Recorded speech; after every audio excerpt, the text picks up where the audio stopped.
Hello and welcome to the Transcendence Succeed Show. I'm your guest host, Megan North. I would like to thank our wonderful sponsors of the show, Quantum Awakening, Voyage of Transcendence, myself, and our lovely guest who paid to be featured on the show today. And today I'm joined by an incredibly inspiring coach, someone who fills your cup with joy as soon as you meet him. Andrew Lowe, an internationally accredited diamond level elite coach and coaches trainer, knows the relentless toll of high stakes corporate career. Andrew has held prominent roles across both the public and private sectors here in Australia, as well as Asia, including Thailand, Myanmar, and the Philippines. His life then, filled with 16-plus-hour days, working nights and weekends, took a dramatic turn one night. Driving home, he fell asleep at the wheel, crashing his car in the early hours of the morning. Surrounded by the sound of sirens and the fumes from his wrecked vehicle, he looked down at his broken leg and realised himself. The accident and the words of the paramedic, "You're lucky to be alive," were literal wake-up calls, a sign they needed to begin to heal both inside and out. Facing the deep exhaustion, anxiety, and the loneliness he had been avoiding, Andrew became a coach client where he undertook profound inner child healing to address emotional wounds that had long held him back. This transformative experience inspired him to master Neurowisdom Coaching, an approach that combines modern coaching, the latest in neuroscience, and profound ancient wisdom, a trifecta that now forms the foundation of his work. Through his journey, he's realized that lasting success isn't just about mindset. It requires nurturing heart set and soul set as well, creating a truly holistic approach to transformation. Today, Andrew's mission is to help heart-centered corporate professionals escape the 9-to-5 grind so they too can build fulfilling coaching careers through Neurowisdom Coaching. His unique approach blends neuroscience with ancient wisdom and powerful coaching techniques, enabling clients to achieve authentic and sustainable change. Andrew's journey proves that success and joy can coexist. Welcome to the show, Andrew. Thank you so much for that beautiful introduction, Megan. You're welcome. I had my life flash before me in the most positive way. So thank you. I appreciate that. How does it feel when you hear all of those things that you've achieved? Wow. Look, I think everyone has a unique story to tell. And I also believe one of my mantras in life is that your mess is your message. Oh, I love that.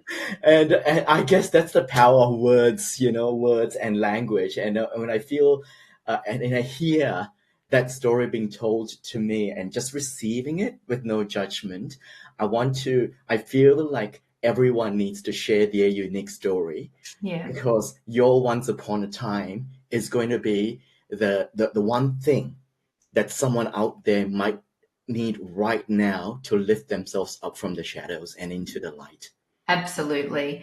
And I think that it's so interesting, isn't it, that when we start to share our story, we realize how many people have maybe not experienced a car crash or something like that, but they have been in the 9 to 5 grind. They've been working the 16-hour plus days. And by us sharing our stories, it just gives someone else, I think, a moment to think, oh my gosh, I'm not the only one on this planet that's feeling this. That you are not alone. Yeah, that you are not alone, that we are all doing the best that we can with the resources that we have. Yeah. And as long as we are open to new possibilities, through the right coaching, through the right mentoring, through the right changes in both head, heart, and soul, that we can move our life in a different direction. It reminds me of another quote I love, which is, when you're sailing and the winds are, pushing you off course. Yeah, stop fighting the winds, adjust your sail. Oh, yeah, that's beautiful. Yeah, yeah. Yeah, I love that because it's really interesting that you said that because I was just having a conversation with someone else earlier this morning and she was talking about just sitting in trust, sitting in that, okay, for you were in a hospital bed and I'm sure that you've had months and years of recovery of that, but it's just trusting that actually that had to happen for you to now be on the journey that you are on. It may not feel like that at the time, No, and yet definitely. every time we look back, whether it's an accident or a minor injury, a health concern, or a job that didn't turn out well, we always look back, and if we look at it with true objectivity, Yeah, yeah, we can always see that it happened for a reason, for a purpose. yeah, Yeah, and I think you made a really good point there about I mentioned a car accident as a crisis in my life, and we don't want to undermine or over amplify crises, because we all go through crises of a spectrum in our lives. hmm Yeah, and I think it's really important for me that that wake up call was necessary, and yet there were already signs along the way. It's the whole thing about, when the universe gives you a tickle and you don't listen, then the universe will throw a brick through your glass window. And if you don't listen, then you get the Mack truck. And, and, yeah, and if we can connect to our unconscious and our intuition and our spirit and what I call our higher self, and hear these messages before the need for a major accident, yeah, now that is my life's mission. yeah, Yeah, yeah, yeah. yeah, So, I mean, in the context of what I do, a lot of corporate professionals I know are very successful. They've achieved like great heights in their life, but they also know that the reason they work so hard is so they can spend time with their loved ones, so they can feel joy and peace in their life, so they can set their own, do stuff that they love, yeah, and not be tied to the 9 to 5 grind or the 9 to 5 rat race. yeah, Yeah, so I want to acknowledge that you've done what you needed to get there, and you are in a great position. So let's acknowledge and be grateful for that journey, yeah, and also know that there is the next level up.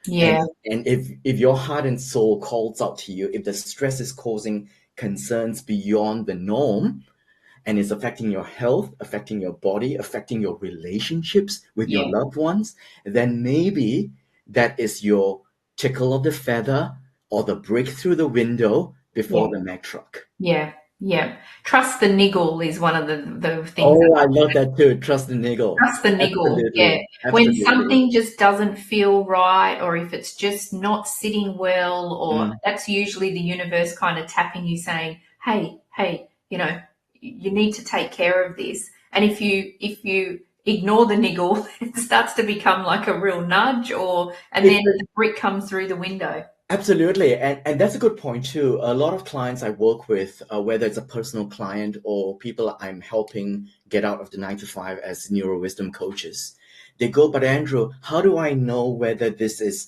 just a challenge to overcome, a lesson to learn, or it's actually a pattern, right? Yeah, do you like the difference? Because life will throw us curveballs, and we do want to acknowledge and be grateful for the gifts of learning.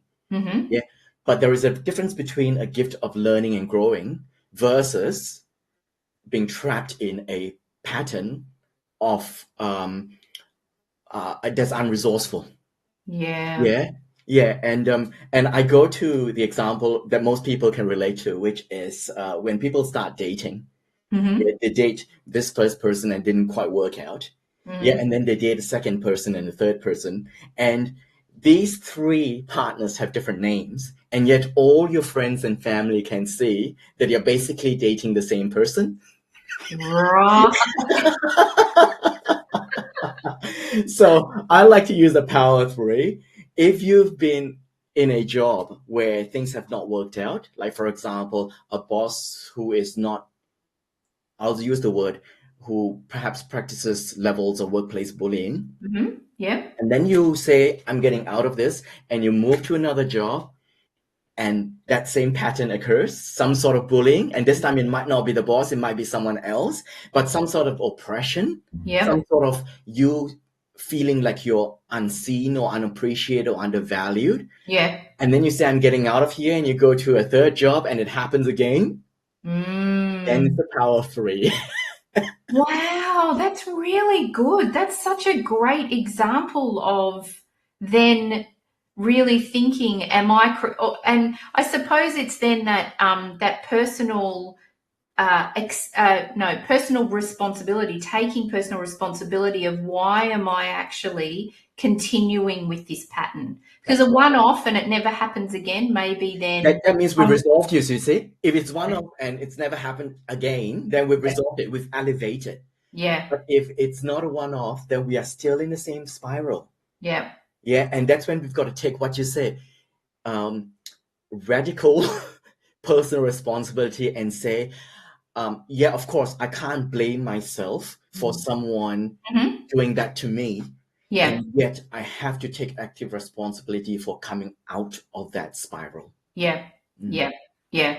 yeah. And it's so fascinating because one of the things that, as a healer myself, I often, and I've mentioned this before, but sometimes, and you would know this as a coach, and you know, doing the work on yourself, sometimes you think, oh man, is it still up to me to do all of this work? Mm, You know, we get mm, triggered by people, and you mm. think, oh, I really wish that they would do the work on themselves, but the gift that you can give yourself is you do the work on yourself, and then that just naturally ripples into that, and it changes the relationship with the person, because it either the relationship either falls away because then you're not vibrating there, or it actually has a positive effect on the relationship.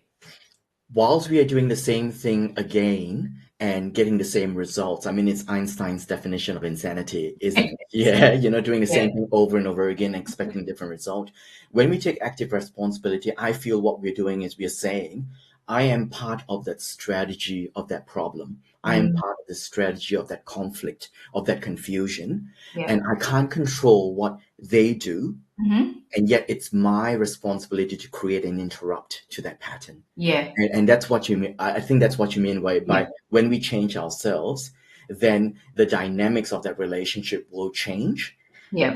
And like you said, relationships exist sometimes for a reason, Hmm. sometimes for a season, and Yeah. sometimes for a lifetime. Yeah. And the reason might actually be met for the relationship to fall away, for Yeah. you two to go in your separate ways. And that's actually very self-loving. Mm, It is very self-loving because, it means that my energy and my life can be directed to the things that are right for me. yeah. Yeah. And allow them to go on their journey as well. And I know it's not easy because sometimes this happens to the closest of our relationships, including sometimes even family members. Yeah. Yeah. And yet at the same time, I've had so many instances where someone who's been, what's the word, separated from their family, Hmm. yeah, for a while. And when they do deep inner child healing, Mm, subconscious healing, And even relationships that have been apart for years, they come back to me and they go, Andrew, I don't know what happened. My mom called me this morning and we haven't spoken for 5 years. Yeah. Yeah, I mean, that's the frequency, isn't it? It's just It's amazing. in quantum physics, they talk about string theory, Yeah. where even though we are physically apart, there's an energetic connection. Yeah. Yeah. And when we clear away blocks, then the quality of that connection changes, that the other person feels open enough, safe enough, and vulnerable enough to reach out. Yeah. It's beautiful. Yeah. I And love it. the other thing that comes into that for me too is the whole cause, the law of cause and effect, which is our overarching law, right? Mm, So mm, if you go into some, like, use that person as an example, if they've got resentment towards their mother and they're frustrated and those sort of things, then what the cause and the effect is going to be the same, because they go into that with that and that's what they get back. But if you change and do that work, then there's forgiveness, there's healing, there's so much of that then that cause is, do you know what? I'm actually okay if this person never contacts me again, but then that dissolves everything, and then the effect is that often they come back. Don't let your life be determined by the actions of other people. Have compassion for them and their journey, of course. But Yeah. when we hold on to that resentment, it's not just law of cause and effect. And I want to go back to law of cause and effect in a moment, because I think there's a huge misunderstanding there with some people with the Yeah. law of cause and effect. I want to go into the law of attraction. Yeah, the idea, a lot of people like watch the movie The Secret and read the book The Secret, and it tells you when you focus on what you want, that's what you get. Yeah. But what people don't realize is focus can be conscious focus, which is just 5% of our mind. We want a change. We want a better relationship. We need it. But it's a very conscious desire. Yeah. Yeah. And yet deep down inside of us, subconsciously, in the 95% of our brain, of our mind, of our body, is resentment. Yeah. Yeah, it's confusion, it's sadness, it's feeling not good enough, feeling not lovable in and of ourselves. So the law of attraction is actually technically it's not what you focus on is what you get. It is what you are is what you get. Yeah, and if we can clear away from the subconscious, the resentment and all that, we can get exactly what we want. Because if we think about it, 5% wants good things, 95% is holding on to negative things. In a real battle, who's going to win? Yeah. 95% of things that we've suppressed and not acknowledged and not healed, or the 5% of wanting something positive. Yeah. Yeah, and I think that goes into the era of coaching in the 1970s and 80s of what I call now toxic positivity. Oh, okay.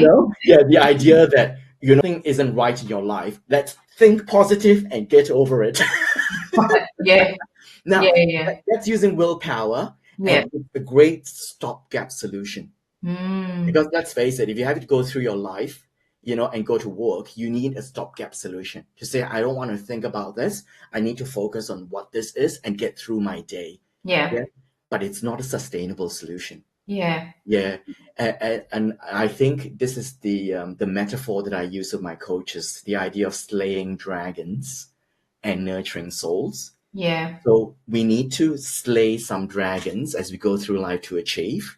Yeah. But even the knight who leaves the castle to achieve the quest, yeah, whether it's to save someone, fight a battle, or kill whatever the dragon might mean internally to you and or externally, right? The knight will eventually need to come back to the castle, make merry with the other knights and the ladies or men. Yeah. Sit around the fire, tell stories, drink wine, eat food, and rest. Yeah. Yeah. And rest. And in the time of void of resting is an opportunity to do the healing. Yeah. Yeah. And Beautiful. if you refer to my story where I looked at my broken leg and I had to be at home and not be busy, because all the time I was working my 16 plus hour days and nights, I was being busy, and the busyness was actually a distraction, an evasion strategy to Yeah. keep myself busy and busy, until I came to a point in my life where I couldn't be busy because physically my body couldn't work. Yeah. And in the place of emptiness and void, and this is the message I hope I would share with everyone. It's in the place of wherever you are right now, in a place of anxiety, in a place of stress, in a place of depression, all of these emotions are messengers to let you know, hey, you can get something different. Yeah. Yeah. Yeah. The void, most times you'll find the gems. Oh yeah, and when you're in that void, oh man, like it's tough, but it is definitely where you get those moments. When I was in my void, my worst time was also I'd stopped drinking alcohol. So when I went into the void, then I couldn't use the alcohol either to cover up what I was really feeling, and so that void was, wow, it was dark, but it also was where I had my biggest transformation. Do you know, it's so beautiful, like when we talk about addiction, basically. Yeah. Whether it's alcohol, substance, or Work, yeah, workaholism, right, as a badge yeah, of honor, yeah, or any sort of evasion strategy that we have. yeah, They're all our minds' crafty, clever ways, right, to keep us safe, because it doesn't feel safe to step outside of our comfort zone. yeah, Yeah. And it's a strategy that works for a while. yeah, Yeah. But the thing about addiction is that it works for a while, and for it to continue working, we need to give it more. yeah, Yeah. And what we are giving is more of ourselves and more of our soul, yeah, and it's the way inside of us. yeah, And unfortunately, human beings, we've not evolved enough to be motivated by pleasure alone. yeah. Sometimes we need to be motivated by pain. Pain, yeah, yeah, Yeah. yeah, Yeah, and I think with inner work, with neurowisdom coaching, the combination of coaching plus understanding how the brain works, brain science, plus ancient wisdom, and that trifactor allows us to listen to that pain. So the length of the pain is not this; yeah, it could be just this. yeah, Yeah, we negating the existence of pain or ignoring it or not acknowledging it isn't useful, because pain exists for a purpose. I mean, that's why when we touch something hot, we pull back. Pain exists for a reason. yeah, Yeah, for a reason. yeah, But do you want to keep burning your skin, yeah, or do you want to lift off that and go, okay, what do I learn from this? yeah, yeah.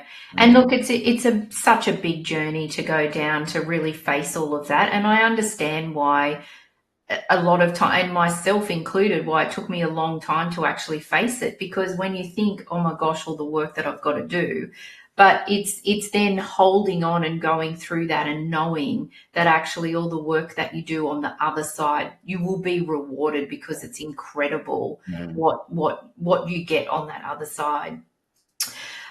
So I haven't even asked you a question yet. Oh, look, I think this is, look, we got questions and stuff, and yet at the same time, I think it's about connection and Beautiful. and intuiting. So Yeah, I love this. I love yeah. this. Okay, whatever we get is what I feel the universe needs us to share with the world. Absolutely. Yeah. Yeah, yeah. So we need to go to a break just to hear from our sponsors. So we'll hear from our sponsors and we'll come back, and I will get you to share an offer that you've got for the audience. So we'll go into that. And then there's so much more that we're going to explore. So we'll be Sure. back in a couple of minutes. Thanks, Andrew. Thank you.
welcome back, everybody. I'm here with the wonderful Andrew Lowe.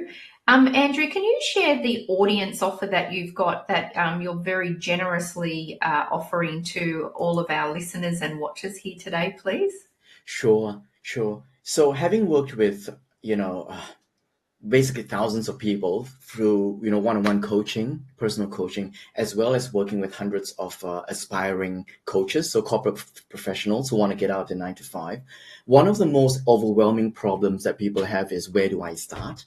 What's the first step? So I want to get out of this 9 to 5, and I've read all these mindset books and all this kind of stuff, and it's worked for a little while. It's not working. How do I start? There's so many coaching schools out there. There's so many modes of coaching. Everyone seems to be a coach these days. How do I know what's right for me? So I think it's really important that before you make any big decision, that you receive information from various sources and from someone who's gone through the journey of exploration, and who will listen to you and what you're about, your strength and your genius, and then give you a pathway forward. Now, the pathway might be with me. And they've also been in situations where I go, based on your genius, based on what you're about, I think this sort of coaching might be better suited for you. And when I say coaching that's better suited for you, I believe in the philosophy of transform yourself, then transform others. Yeah, because one of the problems that people have when they start off being an inner work coach is imposter syndrome. I feel I'm good enough to help others. Right. Yes, of course. Yeah, and I think the only tangible, practical way for you to do that is to dive deep into the modality that you're interested in. Be the best example of a client. Work with your own stuff using the modality that you are learning. Yeah. And see the results for yourself. Then you truly believe that this works. And of course, you put your own unique flavor, your life experience into it. Yeah. But then with an open heart and the true, authentic representation of who you are, that's what you show the world. That's how you attract your ideal client and build the perfect coaching business for you. Yeah. So I'm offering basically an hour consultation with me where I understand.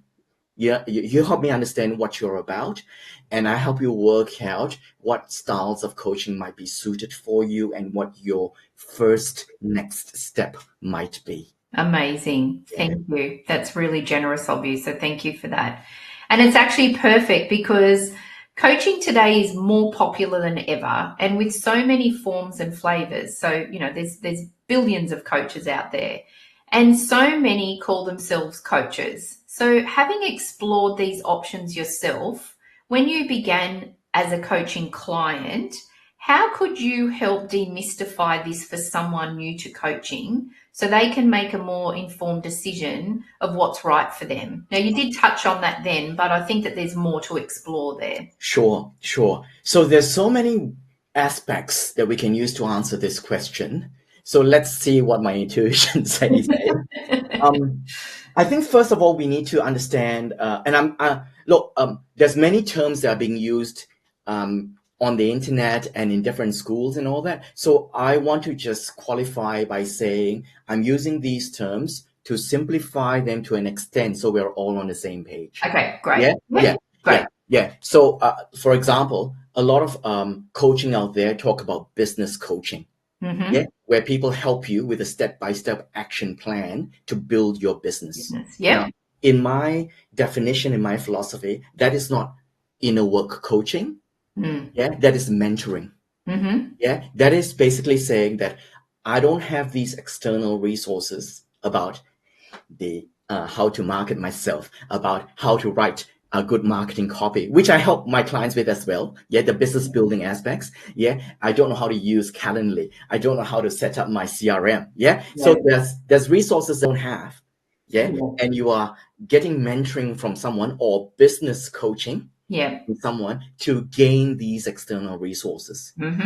Now, that's not what I would define as inner work coaching. Yeah, inner work coaching, in the first instance for me is you, the client, you have all the resources inside of you to work out what is best for you, because you are the expert of your life. Wow. Yeah.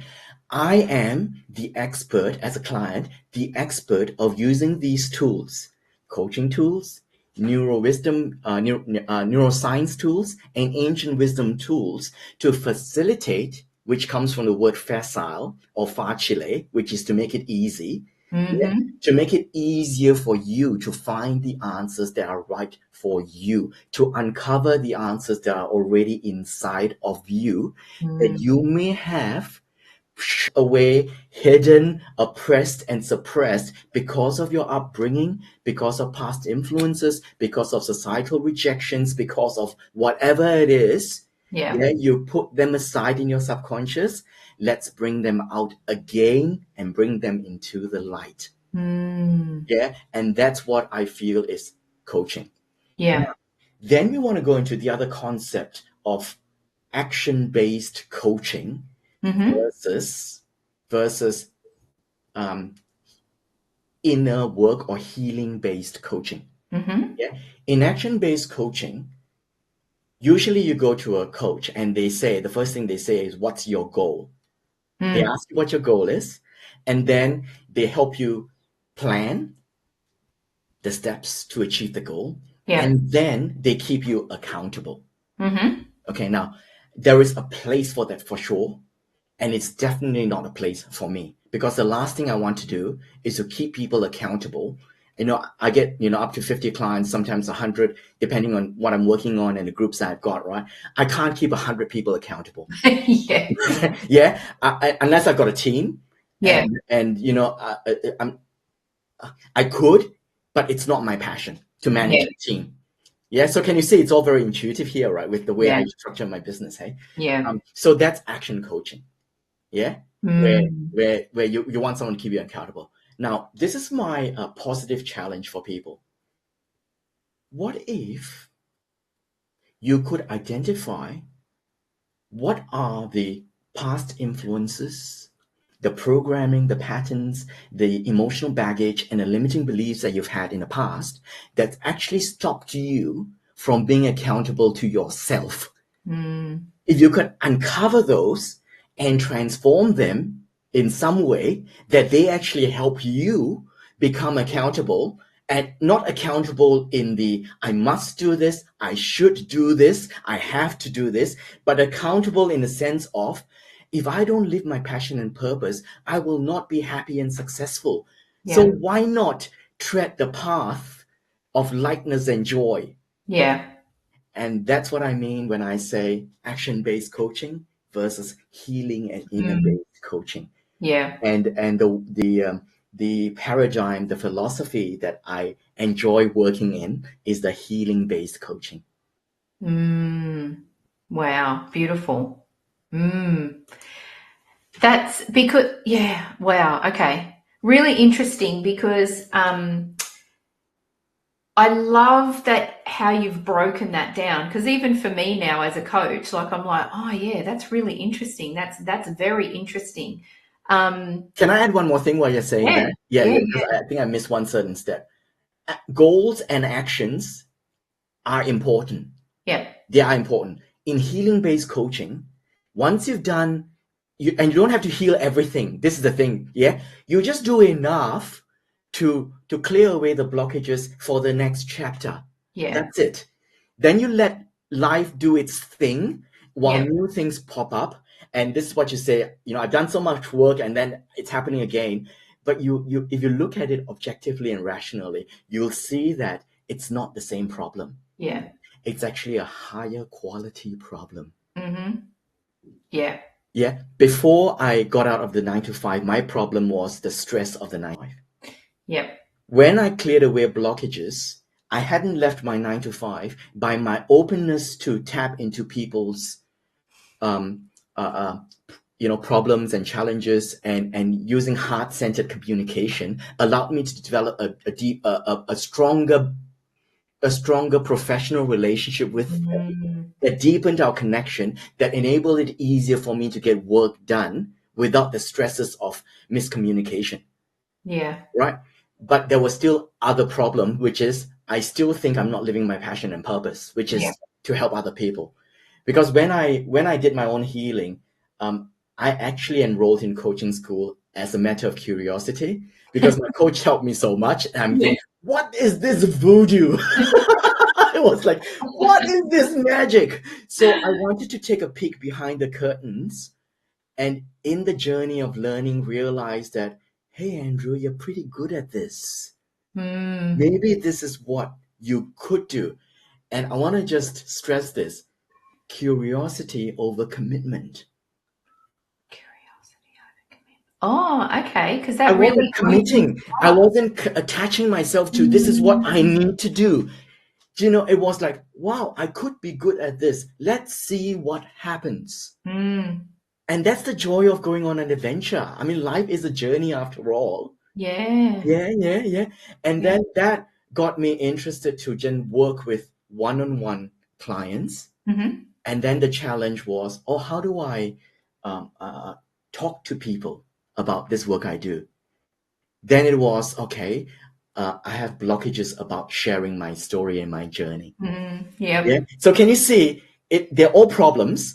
You know, at one stage in my business, I had so many one-on-one clients that I was walking down the stairs in my apartment one day and I tripped and fell. So I want the viewers who've listened to my story to see the connection here with an accident and slipping and falling. Wow. So it was an accident. And at that moment, my mind straight away went into, Andrew, this is like an accident. You are working yourself too hard, just like you did before. Except I didn't need the Mack truck, you see. It was a tickle. Yeah. It was a tickle. And then that's when I went, oh, Andrew, you want to make this ripple effect, this change with the world. Train to train other coaches. Create the ripple effect, because you're one person. When you can train another coach, and that coach has another 50 clients, and they, if you train them to be to be trainers, then that ripple effect, that exponential ripple effect. Yeah. So I guess that's the idea I want to share with everyone about, you don't want to be stuck in your pattern. And yet every time you elevate upwards, there is always a higher quality problem. Embrace it. Yeah. And I also find too that the more work I do on myself and the more I elevate particularly from a spiritual point of view, the easier it is to clear stuff, because it doesn't feel as heavy, like it's not as heavy as all the stuff that you first start working on. And I find that it's a lot quicker because I go, oh, okay, probably like you when you tripped, you thought, oh, actually, this is a bit similar. What do I need to do? You didn't need the Mack truck this time. And so the higher you elevate, the quicker you can just move through this stuff. One of the practices that I learned from my mentor is this process of clearing negative influences of your parents. Okay, right. So, and I purposely use the term negative influences here because even if you have the best parents, there was no manual for parenting. Yeah. We all know that. They're doing the best that they can. Yeah. And you're a unique individual. So they might be doing the best that you can, but it wasn't exactly what you needed. Right? And they were operating from a generation that's different to yours. Yep. Yeah. And a lot of, like my parents, my grandparents, they were operating from the mode of post-World War II. Yeah. Where a security of a job, of a 9-to-5 job is utmost and important. Yeah. Yeah. And hard work is the only key to success. Yeah. And that was a belief that needed to operate post-World War II. Yeah. Today we work in the world of the internet. Yeah. Where things are, opportunities abound. Yeah. We don't have to spend $50,000 on a TV ad to talk about coaching business. We can spend $5 a day on a Facebook ad to talk about coaching business. So the world is different. So we need to be able to clear away the negative influences. Yeah. From the past that served our parents, but are not useful for us. Yeah. Yeah. Now, in the beginning, when you go through this process, it might take 2 hours or 2.5 hours or 3 hours where you clear away the major bits, like you said, and it feels heavy because you're doing it for the first time.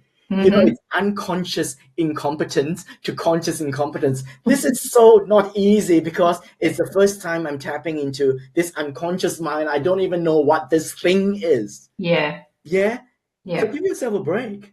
Yeah. And then you realize you do it once, and then later on something else pops up, and you go, it's a mom pattern again, possibly.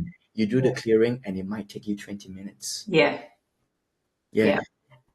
Sorry, I didn't answer the question before, where I said goal setting. So with inner work healing, you set your goal after you've cleared the major bits. Right. Okay. Because when you've cleared the major influences, you are more of yourself. Yeah. Now you set goals that are more aligned with your passion and purpose rather than goals that's been entrusted upon you. Yeah. Yeah. I actually call them with my clients, I call them experiments. Because I find, and you would know this, when you're setting a goal and then it doesn't work, for me, I quite like the word experiment because it's like, okay, let's experiment with this. What do you want to try this week that actually, and let's see if it works. And so it feels less, my clients have said it feels less heavy when we're talking about it as an experiment, because if it doesn't work, they don't feel like they've failed because, we didn't set that goal. It's just, let's see how it goes. I love that. And I think this is the beautiful thing about the work that we do then, right? Because it's about working from the client's map of the world. Yeah. Help positively challenging them to use a different neural pathway to get what they want. Because, you could have neural pathway of, I have to work hard to get what I want. Or sometimes things are easy. Sometimes things are not as easy. When things are easy, receive. Because so many of us, when things are easy, we unconsciously or sometimes even consciously self-sabotage and make it harder than it needs to be, just to self-validate the belief that if it's easy, it must not be good. So let's make it harder. Yeah. So let's make it harder. So that's a really good point. So working from the client's map of the world, and this is the thing, all the clearings in the world and all the inner work in the world will make you feel good about yourself in a really positive, powerful ways, but nothing will change unless you take action. Yes, absolutely. Because that's how creation happens. It's masculine and feminine. Masculine is taking action, feminine is receiving and healing. And let's talk about how a baby is born, right? We need the egg and the sperm. An egg on its own cannot grow. No. A sperm on its own cannot grow. It's only through the germination of these two elements, masculine and feminine, that we can grow. So feminine is the healing. Then once we've healed, we want to take a small piece of action to cement the healing.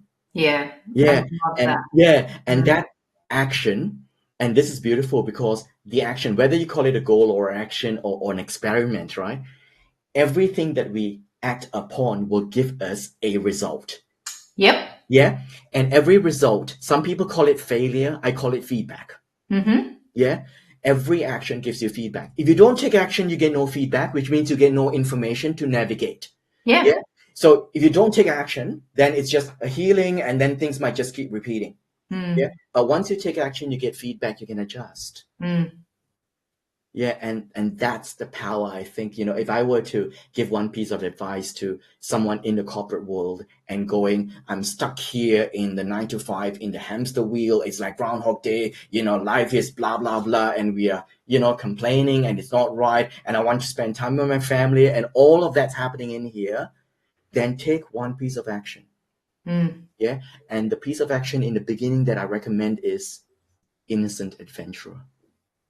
Innocent adventurer. Oh, okay. When a child is first born into the world, a little baby sees a shiny new object and goes, wow, that's interesting. Let me move towards it. And as they practice moving towards it and they start crawling, they might tumble over. And all our parents and rallies are clapping and cheering for that child. And then they start to walk and they fall on their bum. And they start to cry, and all the parents and rallies are all cheering for the child until the child learns how to jog and then grow up to run and all that. So the universe and biology, science has already shown us that's how we achieve success, by falling. By falling. But by taking action and then falling and adjusting. Yeah. So if Yeah. you're in the corporate 9 to 5 right now and you are still in, should I crawl towards that shiny new object? Yeah. Start crawling. Yeah. And that crawling might just be just to crawl to reach out and say, Mama, which is my metaphor for communicating with someone who's been on the journey Yeah. a few steps ahead of you. Yeah. And just learn their story, see what's possible, and see if you connect deeply with them. Because I think that's important. You want to work with someone that you connect deeply with. Absolutely. Yeah. Yeah. Because the journey is not a day, it's not No. a month, it's usually 1 to 2 years. So Yeah. and there will be ups and downs as with any relationship. There'll be Yeah. storming and norming, even with a mentor and a mentee and a coach and client. Yeah. Yeah. And hopefully you both have done enough work so that the triggers are seen as, lessons for learning and growing. Mm-hmm. Yeah. But if you like someone and connect with them on a deeper level, then the storming and norming can be resolved a lot more quicker. Yeah. Yeah. And I love that. That's really good advice, Andrew, because I think the thing is that one of the things that I think has I'm trying to find the right word. One of the things that social media has done is made people think that all of a sudden, oh my gosh, this person's got everything. Whereas actually they don't see what's been happening behind the scenes. And one of my favorite books is Atomic Habits by James Yeah, Clear. James. Yeah, He talks about the just chipping away, do 1% a day, because in 365 days in a year, you've done 365% more.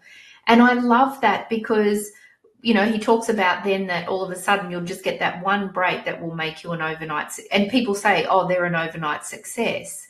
But actually they've been working really hard for, say, 3 years, 4 years, 5 years, building, building, building, but nobody sees that. And I think sometimes social media has given people, and particularly coaches, I think, a perspective of, well, I'm just going to become a coach and I'm just going to get hundreds of thousands of clients and make bucket loads of money. Whereas actually, I mean, it might have happened to one or two people, but you could even ask Tony Robbins or someone like, they would have done all of the hard work and chipped and chipped and chipped away. So I think it's really a great point that you make of just start with something small. Just start. just start. Yeah. Just have a conversation. Yeah. I mean, that's why I made this offer. And it's not an offer for a transaction. It's not an Yeah. offer for purchasing anything. In fact, to be honest, Megan, it's my contribution to the world. Yeah. I just go, when I was on this journey, I had no one that I felt at that time I could talk to. Yeah. Yeah. Who might not just want to sell me something. Yeah. Yeah. Now let's be clear. Of course, I want to sell, my services, and I use the word sell because people are triggered by the word sales. Yeah. Yeah. And yet, at the end of the day, it's an exchange of value. Basically, Yeah. it's just an exchange of value. Yeah. And we do want to be able to sell our ideas. Mm. Yeah. To be Yeah. able to sell our ideas and sell our best self. Yeah, Yeah. and that's why I think transform yourself and healing yourself is going to be super important when you choose to become a coach. You got to work on yourself, and I think this is the small step too, Megan. If there's a part of you that thinks I could be an inner work coach, this thing fascinates me because I've read about Louise Hay, I've read about Brene Brown, and I can connect with it. I know I need to heal myself and it would be great to help other people. Then there's a sliver of desire or inspiration in you. Yeah. You want to honor that Mm. by just having a conversation with someone. Mm. Yeah, rather than push it all away. Yeah. Yeah. And that's the curiosity bit. Yeah, that's the first step. Then you work out what the next step is, what the next step is, what the next step is. Yeah. And I think sometimes we also see people like Tony Robbins, like you said, and we go, we could never be like that. Mm. Yeah. And I've got 2 ideas I want to share. Number one is, I think when you first start off, of course, be inspired by Tony Robbins. Yeah. But I think your investment of time would be better equipped working with someone who is 20 steps ahead of you rather Yeah. than to In 100,000. 20,000, yeah, rather than 20,000 or 100,000 steps ahead of you. Yeah. Because they're in a different place right now. Yeah. And also their strategies were right for that time when they began. Yeah. So there is more recency, effectiveness. Yeah. Recency effectiveness, working with someone who's like 20 steps ahead or 50 steps ahead of you. Yeah. So and you can connect with them better on an equal footing anyway, so that's number one. And number two, it's so funny and interesting and exciting. You mentioned this thing about you don't know what's happening behind the scenes. Yeah. Because I just spoke about innocent adventurer. Yeah. I work in a field called archetypal coaching. That's part of the ancient wisdom. And the first archetype is the innocent adventurer, to go on an adventure. Right. The second one is called the magician. Ah. Magician is about, when you think about a magician, you look at a magician on stage and they've got this hat and they pull a rabbit out and everyone goes, whoa, wow, it's like magic. But how many hours, days, and months do you think that magician has practiced that trick? That it looks like magic to the naked eye. So this journey of getting out of 9 to 5, some people think it's very hard. And they tell themselves that. I want to let you know that it's not easy sometimes, because there are things we have to do, and there are mindset shifts, heart set shifts, and soul set shifts that we have to make. For sure. Right? But we don't have to make it harder than it needs to be. If there is a step-by-step process. And working with someone who's been where you are right now. That's great. That's really good. Thank you. Now, can you believe that we've only got a couple of minutes left? Interesting, isn't it? I'm going to ask you the same question that I ask all of my guests before we finish our conversation. So can you share with us what your favorite quote is and why it's so important to you?